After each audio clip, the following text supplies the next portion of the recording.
Most people think Antarctica is empty. That is the first illusion. From a distance, it looks like the end of the world. A white silence, a frozen graveyard, a continent locked so tightly in ice that nothing meaningful should survive here at all. But that silence is deceptive. Beneath the glare of the returning sun, under shells of ancient ice and inside black water cold enough to stop a heart, something begins to wake. And when it does, Antarctica does not merely come alive. It detonates into life. For months, winter has ruled this place with absolute authority. Darkness swallowed the horizon. Temperatures fell so low that flesh could freeze in minutes. Winds carved the snow into hard, merciless shapes. Everything seemed paused, suspended, as if the continent itself had stopped breathing.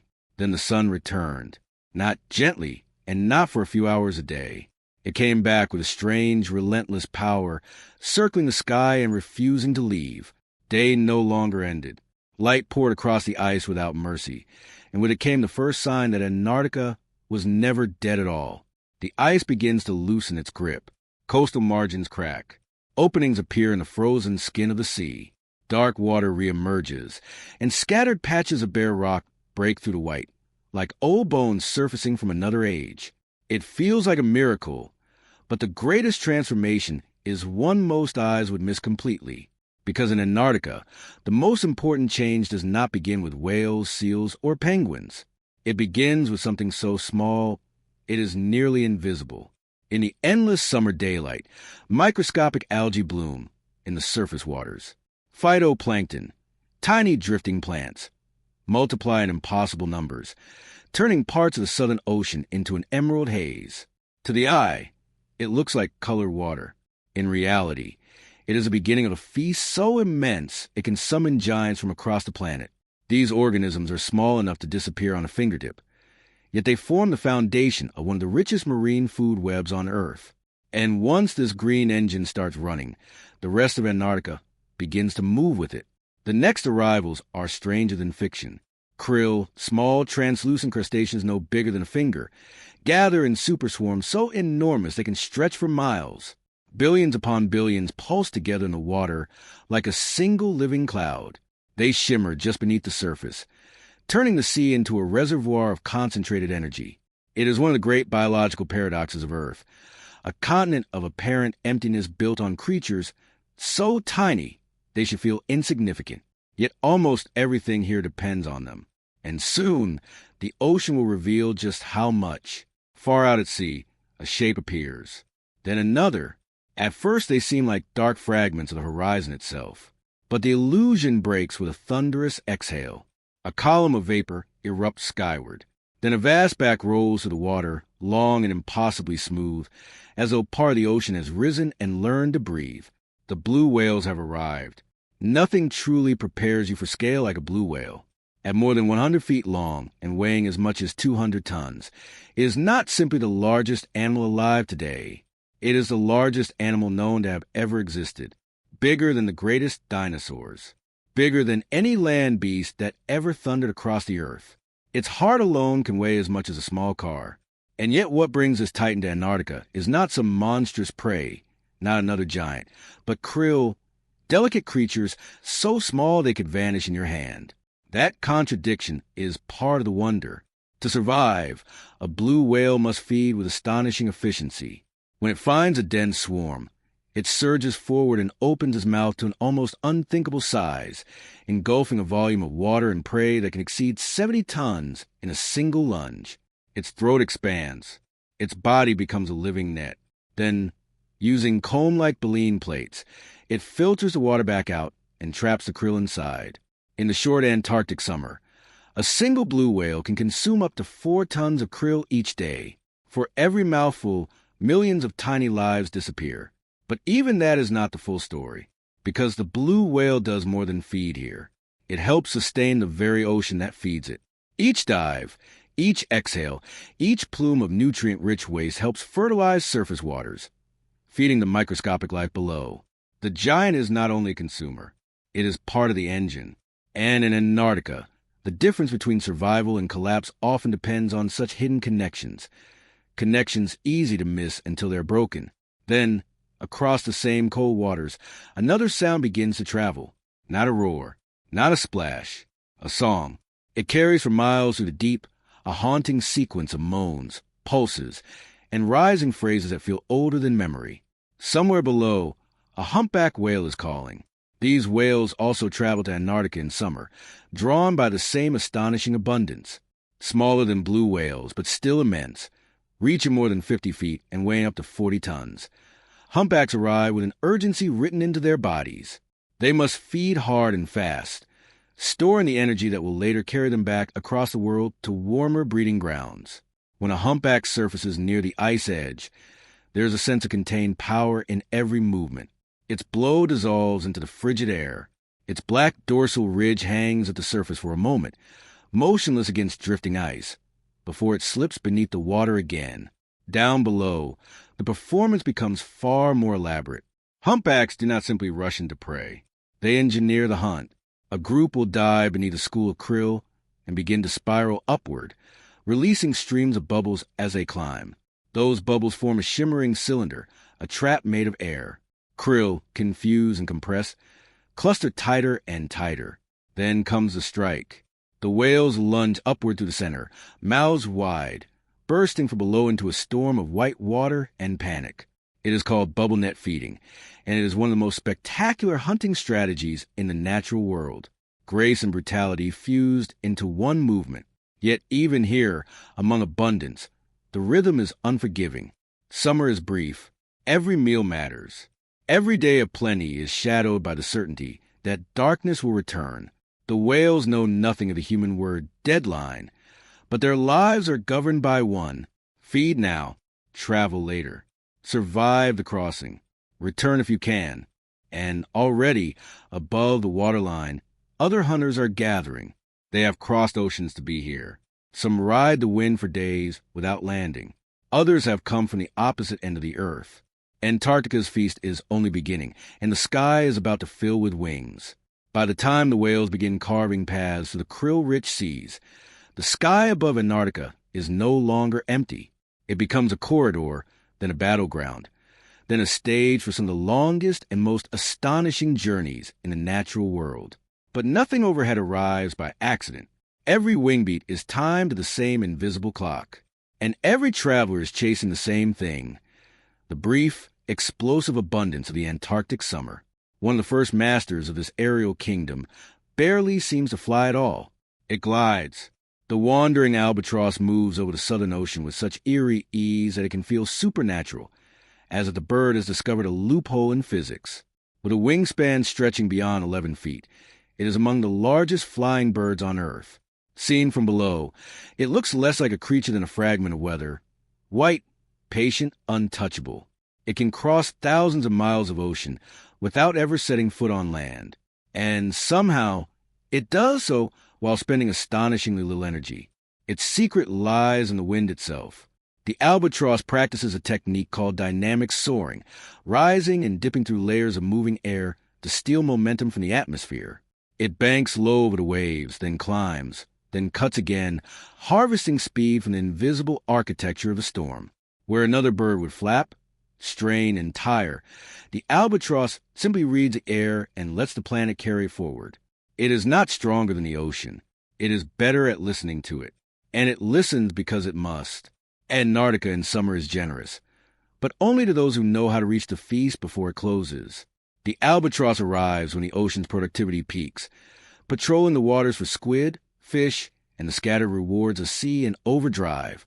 Yet even this giant of the wind is only one part of a much stranger traffic pattern above the ice, because from the far north, from a world so distant it might as well belong to another planet, another bird appears.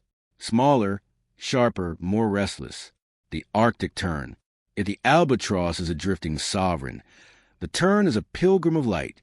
Every year it leaves the Arctic and travels more than 25,000 miles to reach Antarctica, completing the longest migration known in the animal kingdom. It does not merely visit both poles.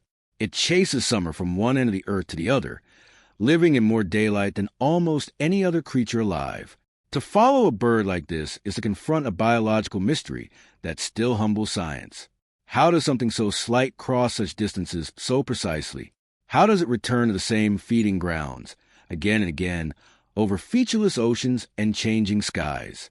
No one answer fully explains it, and maybe that is part of the tern's power. It reminds us that some of the oldest travelers on Earth still keep secrets.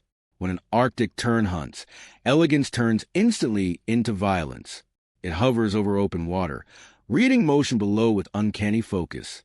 Then, without warning, it folds its wings and dives. The plunge is fast, surgical, controlled to the last instant. Just before impact, it adjusts, snatching a fish or crustacean with almost impossible precision. Each strike looks effortless. It is anything but. Here, the smallest mistake can mean wasted energy, lost time, or death. And below these skies, another procession is underway, one not measured in flight, but in footsteps. Across the ice, long black and white lines begin to form. At first they seem almost comical. Compact birds waddling over a landscape built for no one. But the longer you watch, the more the mood shifts. This is not clumsiness. It is determination. Adelie penguins are marching toward nesting grounds their ancestors have used for thousands of years, crossing distances that seem absurd for an animal of their size. Barely 2.5 feet tall, they move across the ice with a kind of stubborn authority, as if the continent owes them passage. But nothing in Antarctica is freely given. When a group of adelies reaches the edge of open water, the mood changes immediately. They hesitate.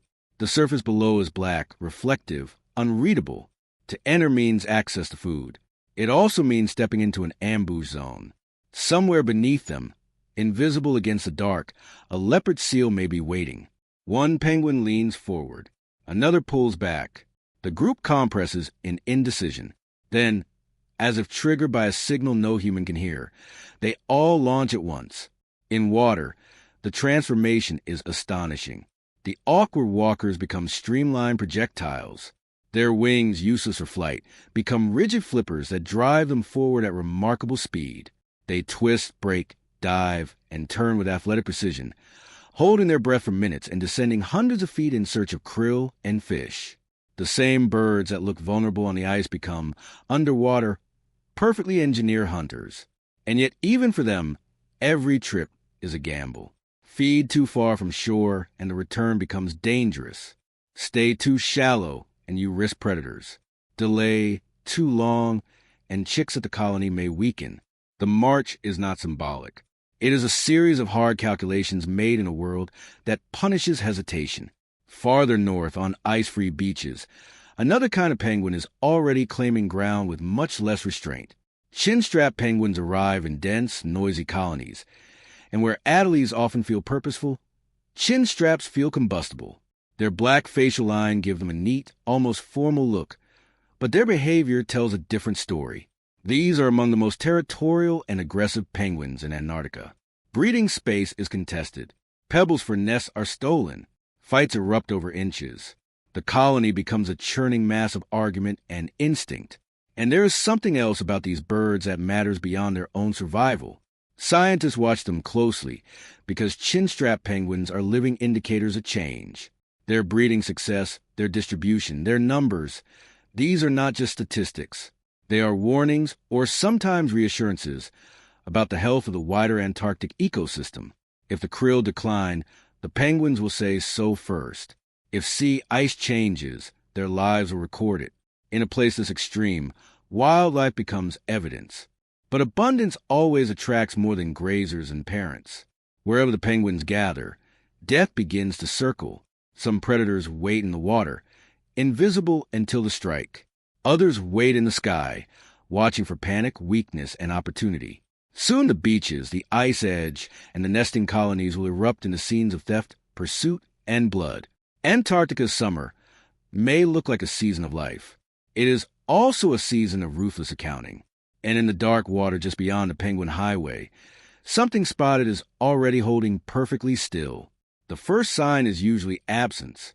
A stretch of water goes too quiet. A penguin hesitates at the edge longer than it should. A group that had been jostling and calling suddenly tightens, their noise flattening into tension. Somewhere below, a leopard seal is waiting. It is one of Antarctica's most efficient predators.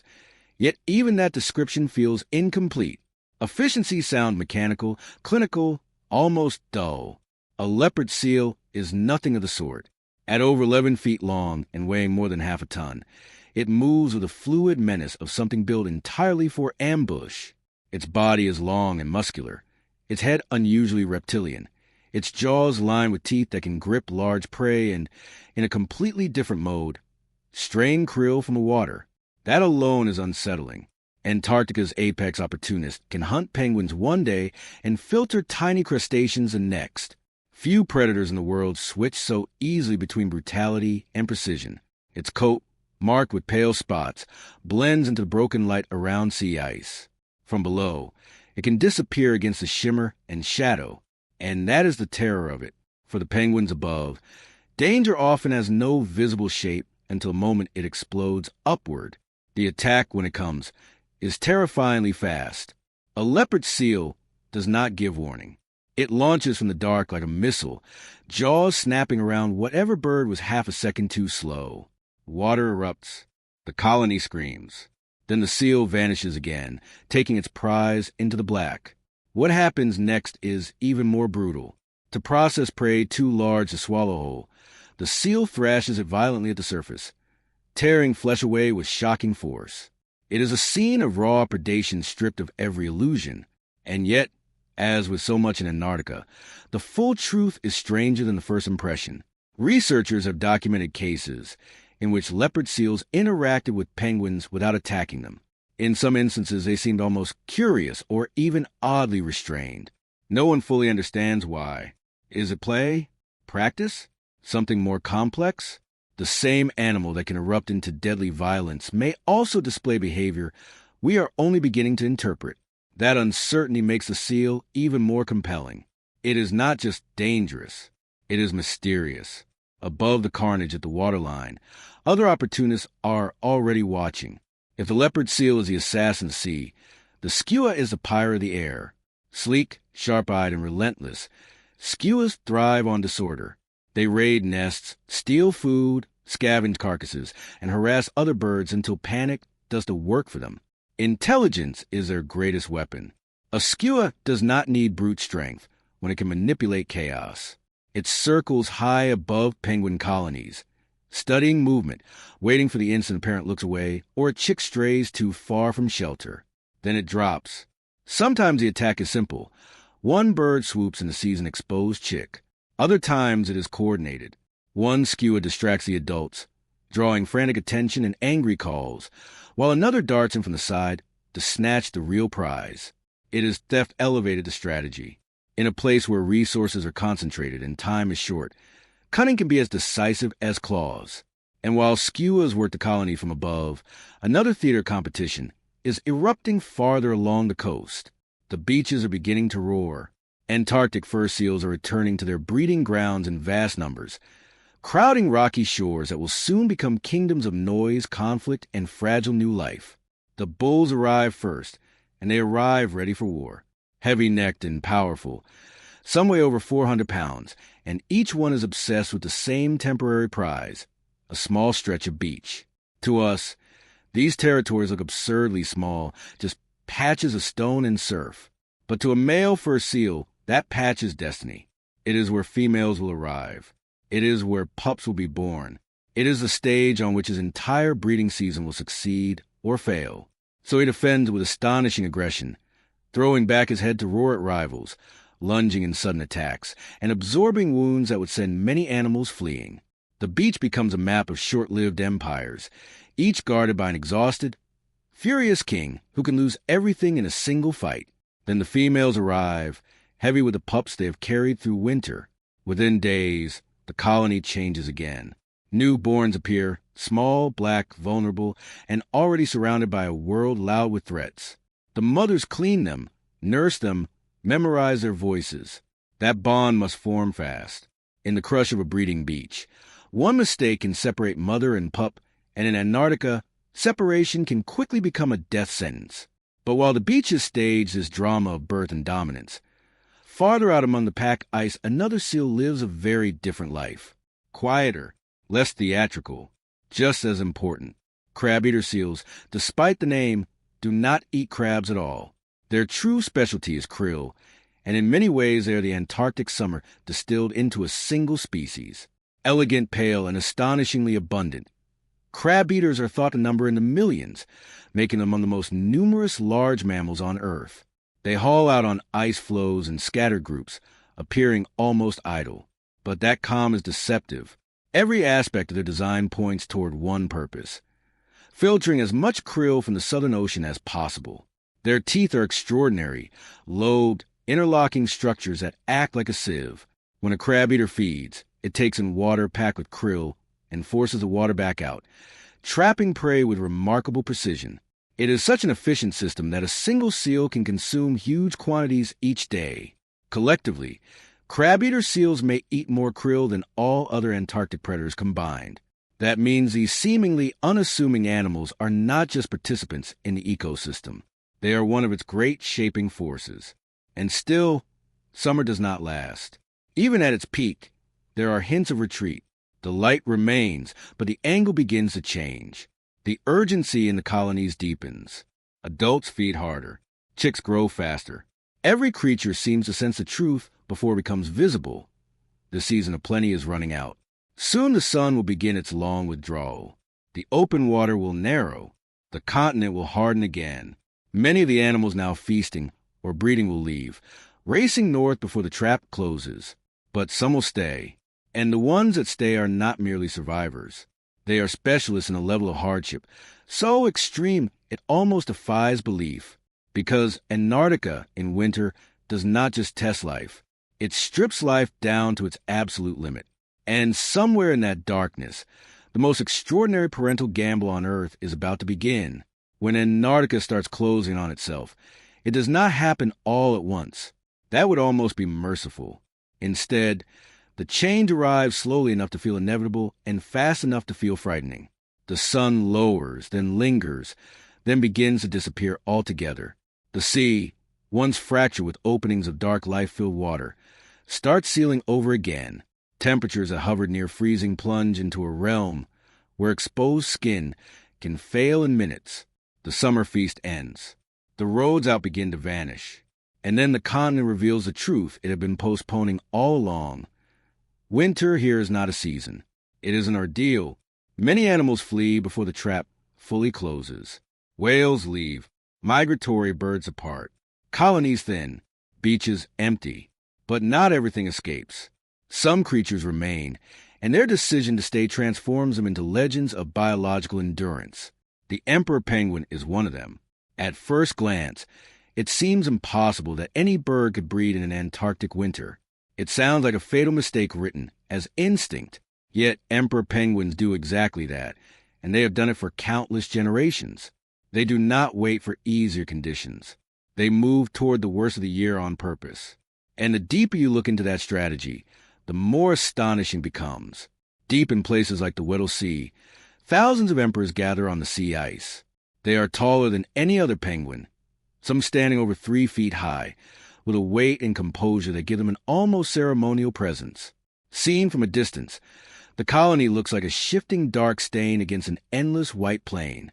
Up close, it is thunderously alive with calls, movement, and recognition. Each bird must find a mate in this chaos. Each pair must somehow synchronize a breeding cycle with one of the most hostile climates on Earth. Their courtship is not loud in the way of a fur seal beach or frantic like a summer penguin colony. It feels more intimate, more deliberate. A pair approaches, heads lower, beaks brush, necks arch in mirrored gestures that look almost tender. Then, after mating, the female lays a single egg. That egg is everything. There is no backup, no second chance waiting in reserve. One life, one fragile shell. And what happens next may be the most delicate transfer in the polar world. The female must pass the egg to the male without letting it touch the ice. A second of contact with the frozen surface could kill the embryo. So the pair shuffles, adjusts, and trades his precious weight with astonishing care until male balances on his feet and lowers over a fold of feathered skin known as the brood pouch. In that moment, his real trial begins. The female leaves. She has 2, Her energy reserves are depleted, and the ocean may be far away. She must make the journey to feed, leaving the male behind with the egg and the gathering winter.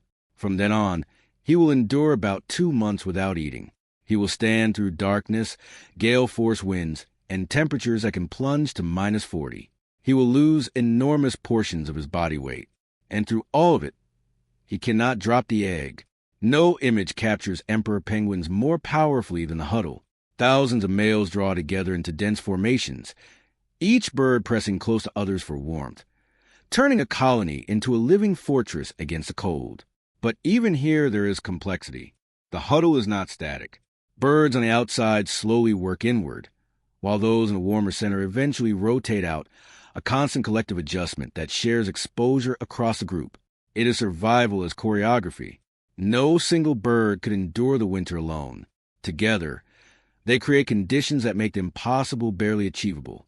While the males hold their vigil on the ice, another specialist lives just beneath it. The Weddell seal survives in some of the southernmost reaches inhabited by any mammal, in seas that remain ice-covered for most of the year. From above, the environment appears sealed and lifeless. Below, an entire hidden world persists in darkness. The seal's relationship with that world depends on a simple but relentless task, keeping breathing holes open. Using its teeth, a Weddell seal gnaws and maintains openings in the ice, so it can surface for air. That necessity comes with a cost. The wear can be severe, and life under the ice leaves no room for complacency. Yet this species is superbly adapted for the job. It can remain underwater for over an hour. It can dive to depth that would crush or exhaust many other air-breathing animals. Sensitive whiskers help it detect prey in low light, where sight alone is not enough. When a Weddell seal emerges at a breathing hole, its dark eyes scanning the white emptiness above, it feels like a messenger from another realm, a mammal balance between frozen surface and black abyss. Not all winter survivors stay below. Some move through the storms themselves, like fragments of snow. The snow petrel is one of the few birds that remains in Antarctica year-round, and its appearance borders on unreal. White from beak to tail, it can vanish against a blizzard and reappear like a spirit breaking loose from weather. Small compared with albatrosses and other ocean wanderers, the snow petrel survives by being exquisitely suited to a narrow life on the ice. It feeds on krill, fish, squid, and carrion, turning the harsh economy of winter into opportunity. Even its nesting choices speak to its extremity. Crevices and cliffs, isolated sites where the cold lingers and access is difficult, places that seem less like homes and refusals to surrender. And still, despite all this adaptation, winter is not a triumphal march. It is attrition. It is fasting, waiting, conserving, enduring. Chicks must hatch on time. Mates must return before reserves run out. Storms must be survived 1 hour at a time. The difference between life and death is often measured in energy, timing, and luck. Then, at the deepest point of the darkness, a subtle change begins. Not warmth, not relief, just light. At first it is only a hint on the horizon, a faint widening of the world. Then the glow strengthens. Day by day, the sun begins to reassert itself. And with that return comes a promise every Antarctic survivor has been waiting for. The chicks that made it through will soon face the sea. The seals will range farther. The ocean will open again. Migrants will start gathering at the edge of the continent. Life, once more, will come rushing back. But the next danger will not rise from leopard seals or winter storms. It will come from beyond Antarctica entirely. Driven by decisions made far from the ice, in places that may never feel this cold and may never understand what is being lost until it is too late. Part 5. Antarctica feels eternal until you begin noticing what is missing. A glacier that once reached farther into the sea no longer does. A shelf of ice that stood for thousands of years collapses in weeks. Penguins return to places their ancestors knew, only to find the rules have changed. For a long time, the sheer scale of the continent encouraged a dangerous assumption that something as vast must also be invulnerable. But Antarctica is not invulnerable. It is precise, delicate in its own severe way. And when that precision begins to fail, the consequences ripple through every layer of life. The Antarctic Peninsula is warming far faster than the global average. That statistic can sound abstract until you translate it into what the animals experience. See, ice forms later. It breaks up earlier. Some breeding platforms vanish before chicks are ready. Ocean temperatures shift, and with them the behavior and distribution of krill. A change that begins in physics quickly becomes biological. The system does not need to collapse all at once. It only needs to fall out of rhythm. That is the real danger. Not a single dramatic event, but a growing mismatch between species and the timing that has shaped them. Take the emperor penguin. Its entire breeding cycle depends on stable sea ice through the winter and into the spring. Remove that platform too early, and chicks can be forced into freezing water before they are ready. Leave adults with longer routes to food, and the margin of survival narrows. The strategy that once looked like a masterpiece of evolution becomes a gamble under new rules. The same could be said for crab-eater seals, whose lives are deeply tied to the shifting architecture of the pack ice, or for penguin species whose access to prey is linked to krill abundance. And krill, those tiny crustaceans that support whales, seals, seabirds, and fish, may be among the most consequential creatures in the Southern Ocean. Their numbers and distribution depend on sea ice in ways scientists are still working to fully unravel. Young krill often rely on the algae associated with sea ice, especially in early life stages. Reduce the ice, and you do not just change habitat. You potentially weaken the foundation of the food web. When the base of a system trembles, the giants that depend on it tremble too. Commercial pressure adds another layer. The Southern Ocean is regulated more tightly than many marine regions, but fishing still targets species central to Antarctic ecology, including krill and toothfish. On paper, quotas and oversight create a sense of control. In reality, any extraction from a system already stressed by climate change carries risk. A whale can adapt to many things. It cannot adapt to a missing food chain. A penguin colony can survive brutal weather. It cannot survive a future in which its prey shifts beyond reach. What makes this especially unsettling is speed. Antarctica has always changed on geological timescales. Ice advanced and retreated. Species adapted over immense stretches of time. But what is happening now is compressed into decades, brief enough to fit inside a human lifetime, short enough that a chick hatched today may grow into a world substantially different from the one its parents knew. Evolution can do extraordinary things. It does not always move fast enough. And this is where the story of Antarctica widens into something larger than geography, because this continent is not remote in the way we once imagined. Its ice influences global sea levels. Its waters help drive planetary circulation. Its ecosystems help regulate carbon. Antarctica is not a frozen ornament at the bottom of the map. It is a critical part of the engine that keeps Earth recognizable, which is why what happens here does not stay here. The tragedy is that Antarctica still looks powerful. The icebergs are still cathedral-sized. The storms are still immense. A blue whale still rises from the water like a living myth. From the outside, grandeur can disguise vulnerability.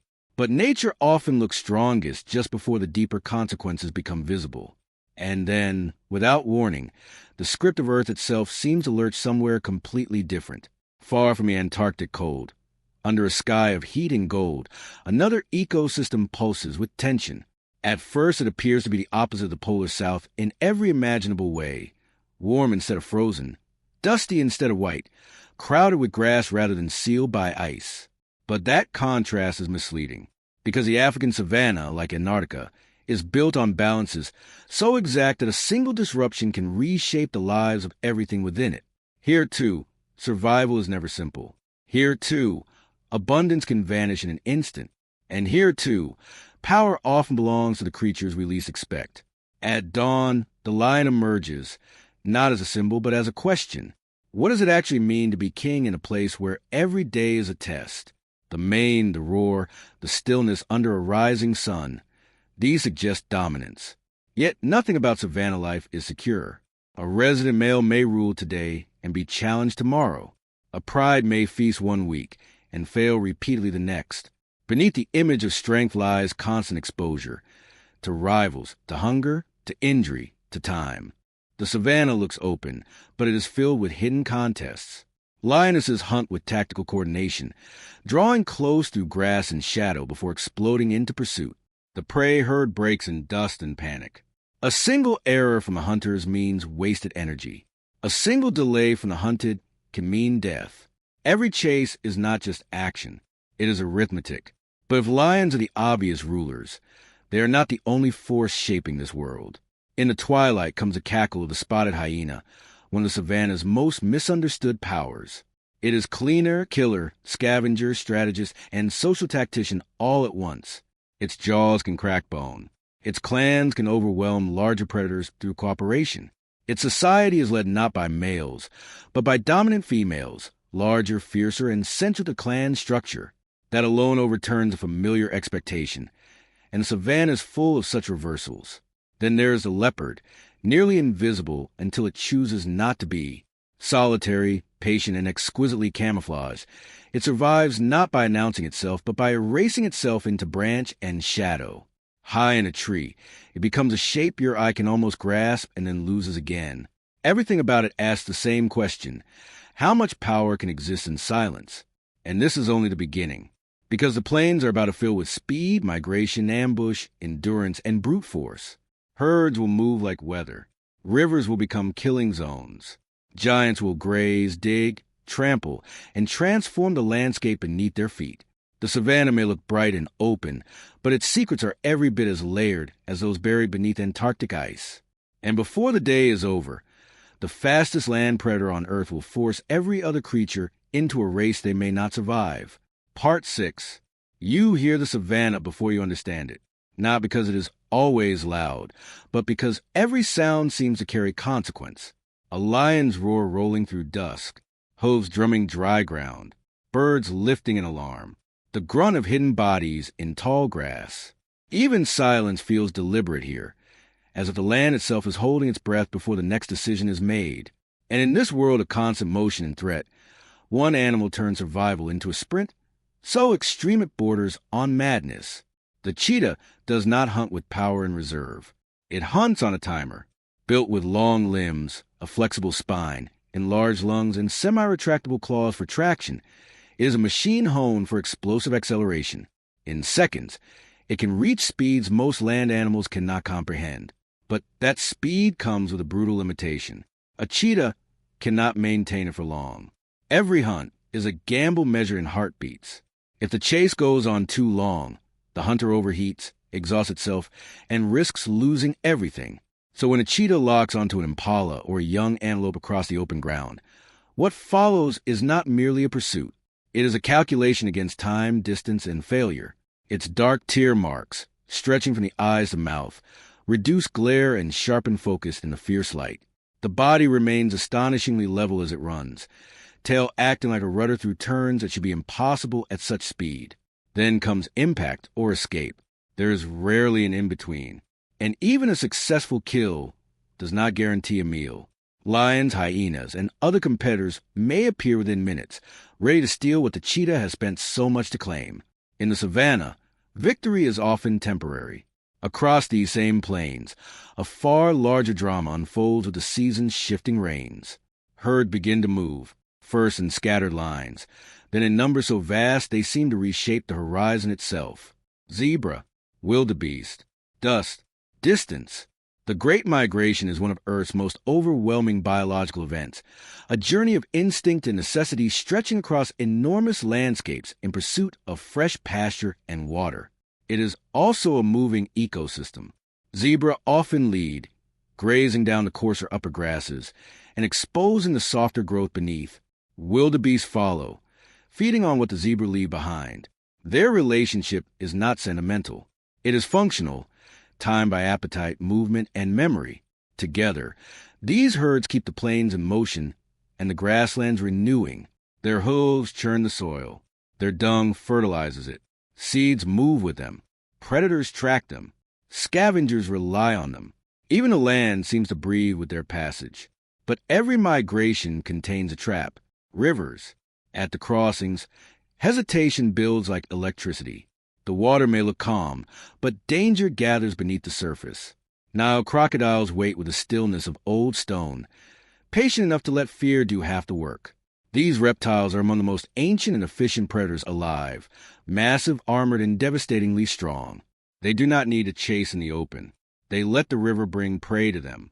A wildebeest steps in. Then another. The crossing erupts. Bodies shove forward. Water turns brown and white. For a moment, the panic becomes so total that direction itself seems to vanish. That is when the crocodile strikes, an explosion from below, jaws clamping shut, momentum dragging a struggling body under. The river crossing has become one of the most iconic scenes in wild Africa for a reason. It compresses the entire logic of the savannah into seconds. Urgency, confusion, courage, and the knowledge that survival often belongs not to the strongest, but to the luckiest. Away from the drama of rivers and migrations, other survivors move with subtler resilience. The warthog, small by comparison with the giant around it, lives through vigilance and stubborn practicality. Its tusks are tools and weapons. Its family groups remain alert, tails flicking upright when danger nears. It digs, grazes, runs, and endures in a world that offers very little forgiveness to the inattentive. Nearby, impalas turn escape into art. Light-bodied and exquisitely reactive, they can leap extraordinary distances and change direction in ways that unravel predators' timing. They exist at the center of the food chain and survive by reading threat almost before it fully appears. Then come the heavier powers. African buffalo move with the confidence of animals that know what unity can do. In tightly organized herds, they protect the vulnerable at the center, while stronger adults form a defensive wall. Lions may hunt them, but no lion attacks a buffalo herd casually. A buffalo is not merely strong, it is committed. Herd loyalty can turn a hunt into a counterattack. In the water, another giant waits under an almost comic disguise of stillness. The hippopotamus appears lazy until challenged, then reveals itself as one of the most territorial and dangerous animals in Africa. By day it soaks in rivers and lakes, eyes and nostrils raised above the surface. By night it grazes on land. Its body reshapes riverbanks, paths, and nutrient flows. It is both grazer and engineer, brute force wrapped in amphibious calm.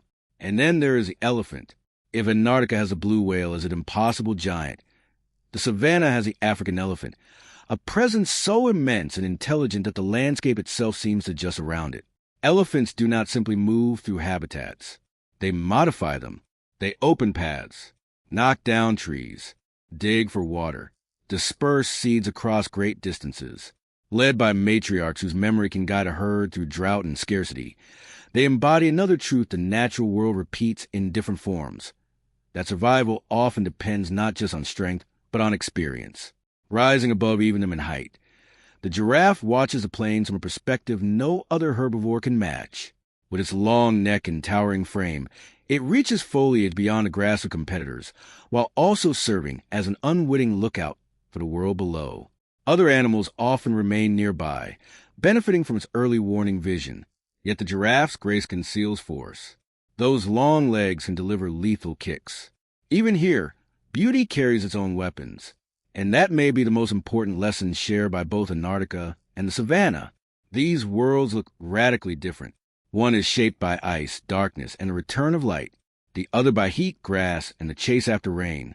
One hides life beneath frozen seas. The other scatters it across open plains. But both are bound by the same brutal elegance. No creature stands alone. Every hunter depends on prey. Every grazer reshapes the land. Every migration, every bloom, every freeze, every crossing is part of a system so interconnected that the loss of one thread can reverberate through the whole. That is what makes these places magnificent and fragile.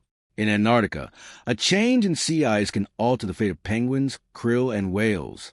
In the savannah, shift in rainfall, river flow, or grazing pressure can redraw the terms of life for predators and herds alike.